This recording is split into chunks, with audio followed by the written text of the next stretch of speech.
चंद्रमा और सूर्य दो ऐसे ग्रह हैं जो हमारे जीवन को बहुत प्रभावित करते हैं और इसीलिए ज्योतिष के लिए भी कहा गया है और ज्योतिष के आधार को बताया गया है कि प्रत्यक्षम ज्योतिषम शास्त्रम चंद्रार्को यत साक्षिणो।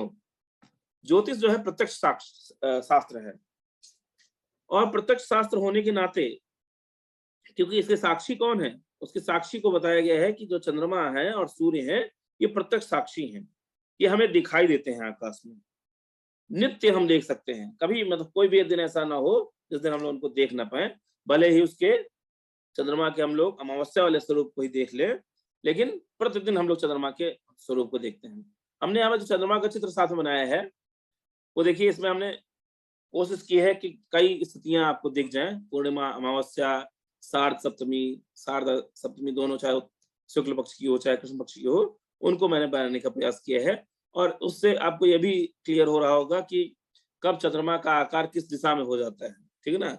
इससे भी फल कहा गया है, तो इस तरीके से भी आप जन्मपत्री में देख सकते हैं और आकाश में भी देख सकते हैं।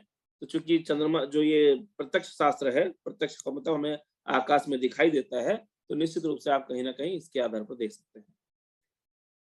तो चंद्रमा का जो आप देखें तो मून क्रिसेंट की तरह इसका आकार बनाया गया है। चंद्रमा में जैसा कि आप देखते हैं कि चंद्रमा में बहुत सारे उतार चढ़ाव होते हैं। प्रत्येक दिन चंद्रमा अपनी कलाओं में अंतर करता रहता है, अपनी कलाएं बदलता रहता है और कलाएं बदलने से उसका जो स्वरूप है वह भी बदल जाता है। तो इसीलिए चंद्रमा को मन का कारक भी कहा गया है और मन का कारक के कारण से मन में क्या है, मन में बहुत सारी चीजें आती रहती हैं, प्रतिक्षण आती हैं और प्रतिक्षण बदलती रहती हैं। जैसे कि चंद्रमा अपनी कलाओं को बदलता है, वैसे ही जैसे चंद्रमा अपनी कलाओं को बदलता है, वैसे ही हमारे मन में भी उतार चढ़ाव या बदलाव होते रहते हैं, लगातार होते रहते हैं। इसीलिए उसको कहा गया इनफाइनाइट पोटेंशियलिटी इन अवेयरनेस।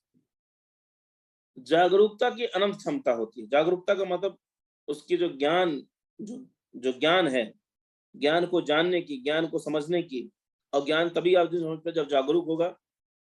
जागरूक का मतलब अपडेटेड रहता है। अपडेट क्यों रहता है? क्योंकि चंद्रमा प्रतिदिन नए स्वरूप में होता है। तो आज आवश्यकता दूसरी है, कल की आवश्यकता बदल गई तो कल दूसरे स्वरूप में आ गया। उसी तरीके से चंद्रमा जिसका प्रभावी होगा वो बहुत ही जागरूक होगा। अब देखिए तमाम सारे उसकी नॉलेज, उसकी लगातार वह अपनी नॉलेज की तरफ बढ़ता चला जाएगा, ठीक है ना। तो इसलिए इसको कहा गया है कि इनफाइनाइट पोटेंशियलिटी इन अवेयरनेस। अपनी जागरूकता को की उसमें अनंत क्षमता होती है और उसको बढ़ाता रहता है, बढ़ाने में उसको बहुत आनंद आता है। मतलब उसको कह सकते हैं कलेक्शन करता रहता है अपनी नॉलेज, जो भी सूचनाएं हैं, जो नॉलेज है, ज्ञान है, उसका लगातार कलेक्शन करता रहता है।